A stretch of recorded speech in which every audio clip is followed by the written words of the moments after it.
এটা ভিঙ্গরাজ না, হলুদ ভিঙ্গরাজ।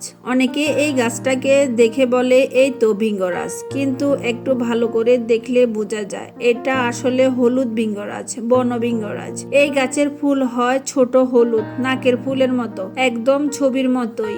গাছটা চেনার সহজ উপায়, হলুদ রঙের ছোট ফুল, ফুলের মাঝখানটা উঁচু, লম্বাটে, ঢাল নরম, মাটির উপর ছড়িয়ে পড়ে, রাস্তার ধারে, ঝোপে, খোলা জায়গায় বেশি জন্মায়, বর্ষায় খুব বেশি দ্রুত ছড়ায়। উপকারিতা কি কি? চুলের জন্য চুল পড়া কিছুটা কমাতে সাহায্য করে, চুল শক্ত করতে সাহায্য করে, তেল বানিয়ে ব্যবহার করা হয়, ত্বকের জন্য চুলকানিতে ব্যবহার করে, ছোট ফোড়াতে ব্যবহার করা হয়, ঘাতে ব্যবহার করা হয়। এইসব ক্ষেত্রে পাতা গুলা বেটে তারপর লাগানো হয়। লোকাল চিকিৎসায় শরীরের গরম কমাতে ব্যবহার হয়, রক্ত পরিষ্কারে সহায়ক, গ্রাম বাংলায় হালকা রক্ত পরিশোধক হিসাবে পরিচিতি।